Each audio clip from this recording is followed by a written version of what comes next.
శుభం. మరొక్క విషయం, ఈ దుర్గా నవరాత్రులలో అమ్మవారికి ముఖ్యమైనది వస్త్రధారణ. వస్త్రధారణ, వస్త్ర అంటే వస్త్రము, బట్ట, చేనేత కార్మికుల యొక్క వైభవం. వారినే పద్మశాలి అంటాం. పద్మము శాలగా గలవారు పద్మశాలి.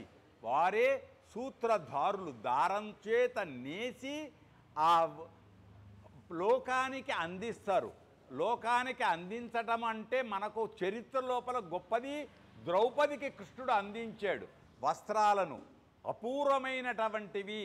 అలా మా పద్మశాలి భవన మా తెలంగాణలో నల్లగొండ జిల్లా పోచంపల్లి, అక్కడ కరీంనగర్ జిల్లాలో సిరిసిల్ల, సిరులకు ఖిల్ల, వారే ఆ చేనేత కార్మికులే ఇప్పుడు ఆయా దేవాలయాలకు వచ్చి దీక్షలతో ఉండి స్వయంగా వారు నేచి, మన కాటన్ అంటాం అంటే ఉన్ని, ఆ ఉన్ని వస్త్రాలను చక్కగా వేడి కలిగించి లోకానికి చేసేటువంటిది వస్త్రధారణ.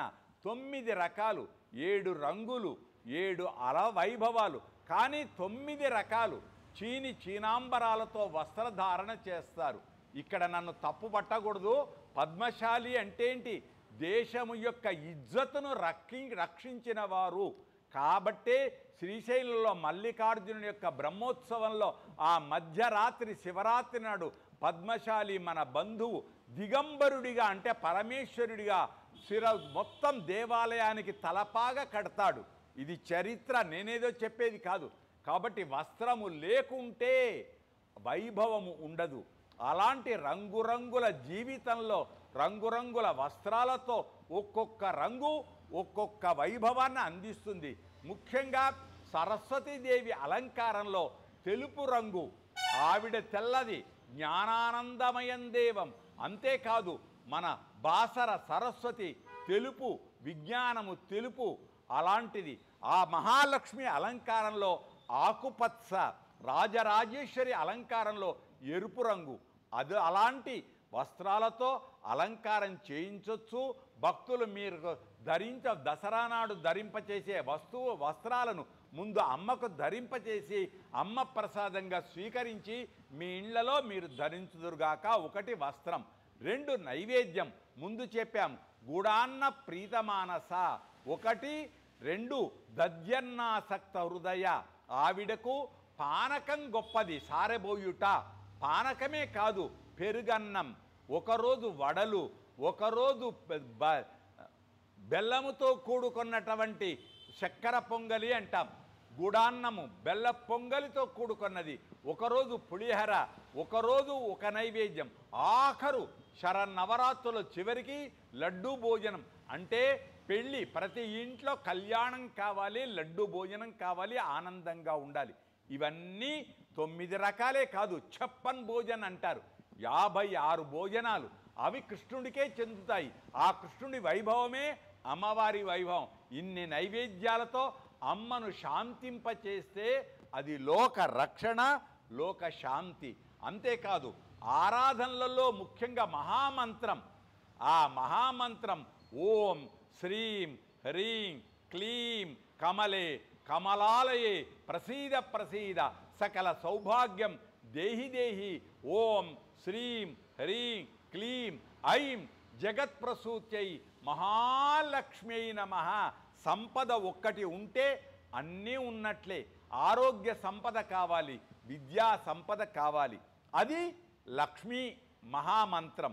ఇవి కాత్యాయనాయ విద్మహే కన్యకుమారి ధీమయి తన్నో దుర్గి ప్రచోదయాత్.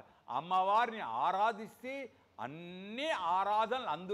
అందుకే మన భక్త పోతన్ అంటాడు, ముగ్గురమ్మల మూలపుట్టమ్మ శారద నిరదెందు ఘనసార పటీర మరాళ మల్లిక హార తుషారఫేన రజతాచల కాశ పణీష కుంద మందార సుధాపయోధి సిత తామర సామర వాహిని. ఓ తల్లి నిన్ను మది కానగనెన్నడు కల్గు భారతి. ఆ సరస్వతి అమ్మా నా హృదయంలో ప్రత్యక్షంగా నిన్ను నా హృదయంలో దర్శించేటట్టు చెయ్యి. హృదయంలో భగవంతుడు అమ్మవారు ఉంటే శివం, ఆమెనే లేకుండా నేను ఉండన్రా, నీ శరీరమంతా పాపముల పంకిలమైందని దూరమైతే శవం. శవంతో మనకు సంబంధం లేదు, శివంతో సంబంధం. అందుకే సత్యం, శివం, సుందరం ఈ 3 మాటలు చాలా గొప్పవి. అందుచేత నైవేద్యాలు చేయిద్దాం, గొప్ప గొప్ప నైవేద్యాలతో అమ్మను ఆరాధిద్దాం, ఆ ప్రసాదాన్ని స్వీకరిద్దాం, ఆ ప్రసాదాన్ని 10 మందికి పంచదాం. అన్నదానం ఎక్కడైతే చేస్తుందో అక్కడ గొప్పది. అన్నదానం మహాదానం కనుక శాస్త్రం చెప్పి పూజలలో వినియోగించి మనం కూడా ప్రార్థిద్దాం. మంత్రాలు చెప్పకూడదు బయటికి, అయినా మా మీడియా ద్వారా మా మాటల్లో కొన్ని మంత్రాలు వచ్చాయి, ఆ మంత్రాలను పట్టుకోండి. అంతేకాదు ధన్వంతరి మహామంత్రం అది గొప్పది, ఇప్పటిదాకా చెప్పాం. అలాంటి నమామి ధన్వంతరి ఆదిదేవం సురాసురైర్వందిత పాదపద్మం లోకే జరా రుక్ భయ మృత్యునాశం దాతారం ఈశం వివిధ ఓషధీనాం. అనేక ఓషధులు మందులతో అందించే అమృత కలశంతో మా హనుమ యొక్క సంజీవని ఓషధులతో కూడుకున్న ఆరోగ్యం అందరికీ దేవదేవుడు అమ్మవారు అన్నపూర్ణయ్యై ప్రసాదంతో తీర్థముతో మనకు ఆరోగ్యాన్ని అందించుగాక. శుభం శుభం శుభం. ఇక పూజా విధానంలో గొప్పవి. ఏ పూజా విధానం అనగానే కలశ పూజ ముఖ్యం. ఏ కలశ పూజ చేయాలి? ఉన్నవాళ్ళు బంగారు కలశం, లేని వాళ్ళు వెండి కలశం, ఇంకా రాగి కలశం, ఇంకా నాలాంటి వాళ్ళకేమీ అవసరం లేదు. మట్టిది, మట్టిలో నుంచి పుడతాం, పంచభూతాల నుంచి మనం వస్తాం, మళ్ళీ మట్టిలో కలిసిపోతాం. ముంత అంటాం, దాన్ని కడవ అంటాం, ఆ ఘటము అంటాం. ఘటం అంటే శరీరం. ఆ చివరికి పోయేటప్పుడు కూడా ఘటాన్ని పగలగొడతారు. కనుక ముంతలో అయినా చాలు ఆ మట్టి కలశం ఏర్పాటు చేసి దానికి సూత్రధారణ చేసి పసుపుతో కుంకుమతో అలంకారం చేసి సౌభాగ్యంగా అందులో దుర్గా పరమేశ్వరిని ఆరాధించి ఉంటుందా. విగ్రహ రూపంలో చేయించుకునే వాళ్ళు ఉంటే బంగారు ప్రతిమను అందులో ఉంచి, లేదా నవరత్నాలుంచి, లేదా ఒక వక్క కానీ పసుపు కొమ్ము కానీ ఖర్జూర ఫలాలు కానీ అందులో ఉంచి సౌభాగ్యంగా 9 రోజులు ఆరాధించి చల్లి, గృహంలో ఎప్పుడైతే చల్లి స్నానం చేస్తామో అవబృధం చేస్తామో మనకు ఆరోగ్యములు ఐశ్వర్యములు వస్తుంది. కలశ పూజ, ఆ కలశ పూజతో సహా ముందు గణపతి హరిద్రా గణపతిని ఆరాధించి నవగ్రహాలను అష్టదిక్పాలకులతో కూడుకొని ఎవరెవరికి ఏదేది ఇష్టమో ఆ దేవతలను ఆహ్వానం చేస్తే అన్నిటికీ మూలపుటమ్మ అమ్మ, ఆ అమ్మను ఆరాధించాలి. ఇక్కడ ముఖ్యమైనది వస్తువులు కాదు, మనస్సు ప్రధానం. అందరూ వెండి బంగారంతో అనేక ద్రవ్యాలతో ఆరాధిస్తున్నారే, నాకు లేదే అనేది ప్రధానం కాదు. అందుకే సత్యనారాయణ వ్రతంలో 5వ కథలో గోపాల బాలురు వాళ్ళు నైవేద్యం పెడతారు. అక్కడ అడవిలో వాళ్ళకి ఆ నైవేద్యం మన ఇళ్లలో చేసే నైవేద్యం వచ్చిందా? రాలే. వాళ్ళు తెచ్చుకున్న సద్య ఆ మూటనే విప్పి నైవేద్యం పెట్టారు. ఆ సద్ది నైవేద్య ప్రసాదాన్ని తీసుకెళ్ళి రాజుకిస్తే రాజు తినలే. వీళ్ళిచ్చింది నేను తింటానా అన్నాడు. వెంటనే ఆపద వచ్చింది. మళ్ళీ ఆ గోపాల బాలులను పిలిపించి వ్రతం చేసి ఆ ప్రసాదాన్ని కళ్ళకు అద్దుకొని తను స్వీకరిస్తే మళ్ళీ రాజ్య లాభం వచ్చింది, పుత్ర లాభం వచ్చింది. కనుక ఇక్కడ ద్రవ్య ప్రధానం కాదు, మనస్సు ప్రధానం, ఆరోగ్య ప్రధానం, ప్రేమ ప్రధానం. ఆ ప్రేమను పంచదాం. ద్రవ్యాలతో సంబంధం లేదు. నిత్య కళ్యాణం పచ్చతోరణం. ఈ 9 రోజులు చక్కటి తోరణాలతో, రంగవల్లులతో, కల్లాపితో ఆనందంగా 10 మందిని పిలుద్దాం. ఉన్న దాంట్లో వాద్య సంగీతాలు. కానీ ఇక్కడ నన్ను మళ్ళీ తప్పు పట్టకండి, ప్రభుత్వం వారు కూడా ఆలోచిస్తున్నారు. ఈ ఢామ్ ఢామ్ అని గుండెలు పగిలేటట్టు ఆ ధ్వనులు ఉండకూడదు. సంగీత ఝరులతో ఆనందాన్ని కల్పిస్తూ 10 మందికి ఆనందాన్ని పంచదాం, 10 మందిని పొందుదాం. కానీ ఎక్కడెక్కడో ఏ పనికిరాని డ్యాన్సులు, పనికిరానివేని కాదు, గొప్పవే, కానీ అవి వేరు ఇవి వేరు. దైవం అంటే ఆరాధన యోగ్యం కావాలి. కనుక ఆడంబరాలకు వెళ్లకుండా ఉన్నదానిలో గొప్పగా ప్రేమను పంచుతూ నవరాత్రి ఉత్సవాలు జరుపుకుంటూ దశహర, ఈ దశములై 10 అయినటువంటి కర్మ జ్ఞానేంద్రియాలతో ఉండే ఈ చప్పుళ్లను దూరం చేసి ప్రేమను పంచుతూ నాదస్వర విద్వాంసుల యొక్క మంగళ గీతికలతో ఆనందాన్ని పంచుకుందాం. మనస్సునే మన బృందావన సీమ చేసి, మమతలు పండే తల్లిదండ్రుల బృందావన సీమ చేసి తల్లిదండ్రులను ముఖ్యంగా ఆరాధిద్దాం, పెద్దలను గౌరవిద్దాం, సమస్తాన్ని పూజిద్దాం. శుభం భూయాత్, శుభం భూయాత్. దీక్ష చేసుకుంటారు కదా, ఇక మరొక్క వైభవం, ఈ మధ్య కాలంలో ఒక 5 సంవత్సరాల నుండి దీక్షలు వచ్చాయి. దీక్ష అనగానే అయ్యప్ప దీక్ష, మండల దీక్ష అంటున్నాం. అలాగే నవరాత్రులు, శరన్నవరాత్రుల రామదీక్ష అంటున్నాం. అలాగే హనుమత్ జయంతికి హనుమత్ దీక్ష అంటున్నాం. ఇప్పుడు దుర్గా జయంతికి దుర్గా దీక్ష అంటున్నాం.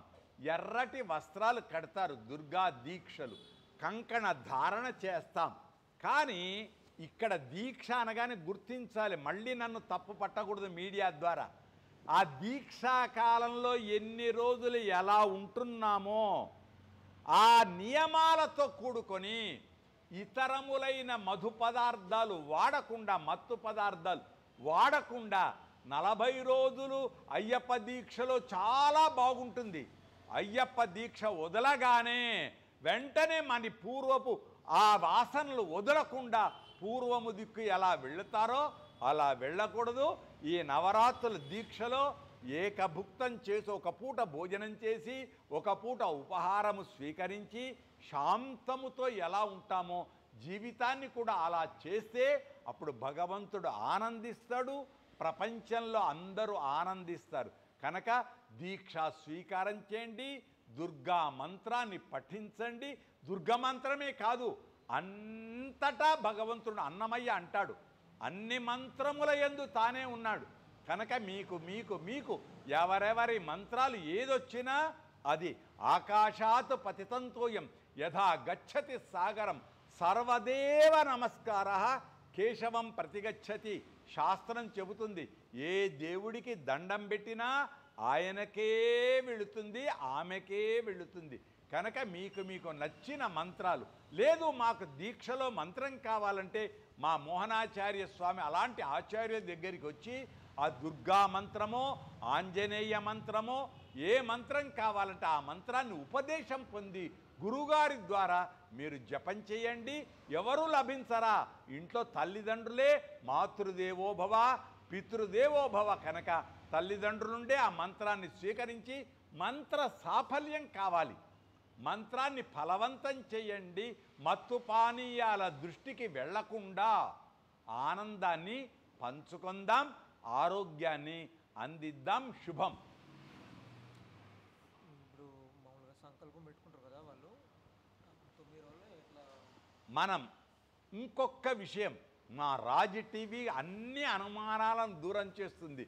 ప్రతి ఛానల్ వాళ్ళు ధర్మ సందేహాలు అంటున్నారు. అలాగే మనము సంకల్పం చేస్తాం. సంకల్పము అంటే ఏంటి? భగవంతుడికి నివేదించుట, మనస్సులో సంకల్పించుకొనుట.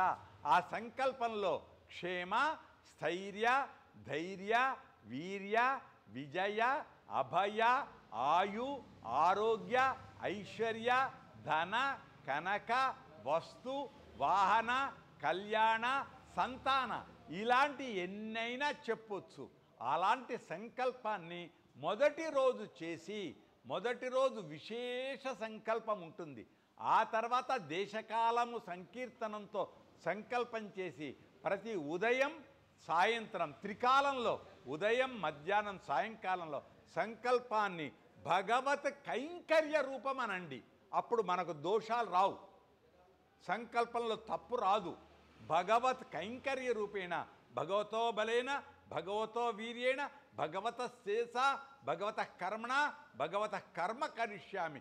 భగవంతుడా నీవే నాకు అన్ని ఇచ్చావు, అదే నీకు నేను సంకల్పపూర్వకంగా నమస్కారపూర్వకంగా అందిస్తున్నాను. ఇచ్చేవాడివి నీవే అంటే చాలు. ఒక్క చాక్లెట్ ఇయ్యడు, 100 చాక్లెట్ ఇస్తాడు.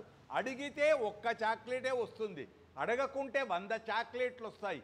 కనుక కోరిన కోరికలన్నీ తీర్చే భగవంతుడికి సంకల్పంతో షోడశ ఉపచారాలతో 16 విధాల ఉపచారాలు లేదా 11 విధాల ఉపచారాలు లేదా 3 విధాల ఉపచారాలు ముఖ్యం. అర్ఘ్యం, పాద్యం, ఆచమనీయం. ముందు ఆవాహన, తర్వాత అర్ఘ్యపాద్య ఆచమనీయాలు ఉంటే పంచ గవ్యాలతో కూడుకొని, పంచ ఉపచారాలతో కూడుకొని, పంచ అమృతాలతో కూడుకొని ఆరాధనలు చేయవచ్చు.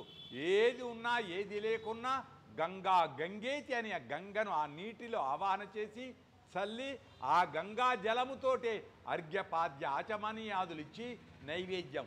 ఉందా రోజొక కొబ్బరికాయ, అంత కాదా మొదటి నాడు ఒక కొబ్బరికాయ, చివరి నాడు ఒక కొబ్బరికాయ.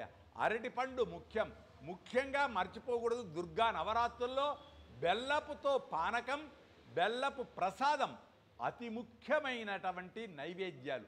ఎన్ని ఉన్నాయి, పుష్కళంగా ఉన్నాయి. కానీ మళ్ళీ మేము అవన్నీ చెబితే ఓహో ఇవన్నీ చేయాలా అని మళ్ళీ అనుమానాలు వస్తాయి. కాబట్టి మీరు ఏది చేసినా నైవేద్యమే. బెల్లపు ప్రసాదం, పులిహర, వడ, లడ్డు ఇవి ముఖ్యమైన నైవేద్యాలు అందిద్దాం. పెరుగన్నం దజ్జన్న ప్రీతమానస, పెరుగన్నం చలువ చలిమిడి ఆ నైవేద్యాలతో అమ్మను ఆరాధిద్దాం. లోక కళ్యాణానికి పాటుపడదాం. మా రాజు న్యూస్ వర్ధిల్లుగాక, వర్ధిల్లుగాక, వర్ధిల్లుగాక. శుభం. మా రాజుకు వెంకటకు అనేక శుభాకాంక్షలు.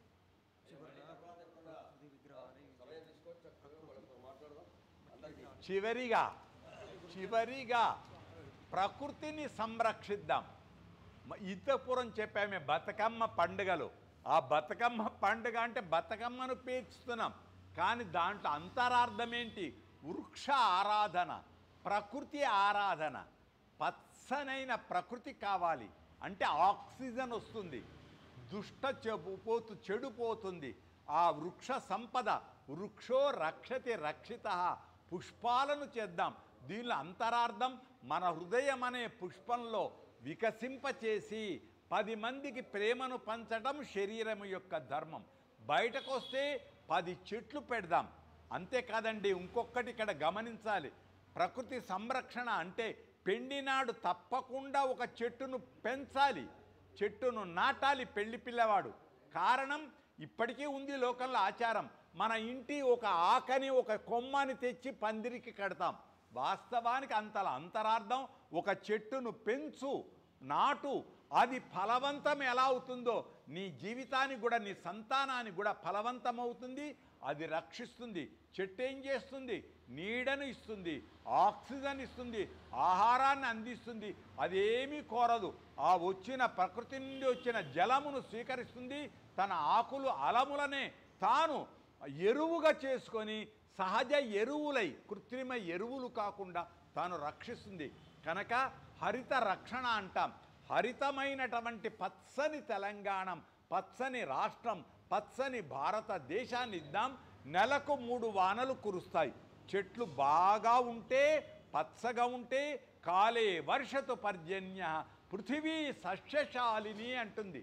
కనుక నెలకు 3 వానలు ఆ వానలు అనగానే ఏదో బస్సుల వల్ల, ఆర్టీసీ బస్సుల వల్ల ఒకే నెంబరి 5 వానలు, 5 బస్సులు వచ్చినట్టు వానలు కాదు.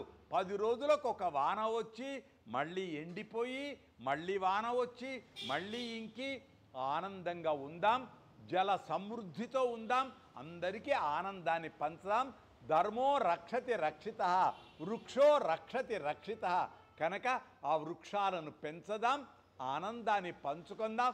వృక్షాలను కొట్టివేయడం కాదు. లవకుశ అనే పూర్వపు సినిమాలో ఆ చెట్టు దగ్గరికి వెళ్ళి వాల్మీకి మహర్షి చెబితే కుశలవులు ఆ చెట్టుకు దండం పెట్టి, అమ్మా వెండిపోయిన కర్రలైనా సరే నీ ఆజ్ఞ ఇస్తేనే నేను స్వీకరిస్తా. అది మన భారతదేశం యొక్క ధర్మం.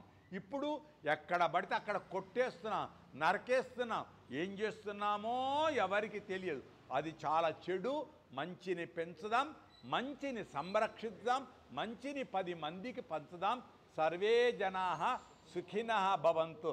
ఇలా మేము మాట్లాడే శక్తిని మా కమిటీ బంధువులు, మా అర్చక మోహనాచార్యులు, మా Raj TV news Telugu channel వాళ్ళు వర్ధిల్లుతూ ఆనందాన్ని పంచుదాం, ధర్మాన్ని పెంచుదాం. శుభం శుభం శుభం. రైటా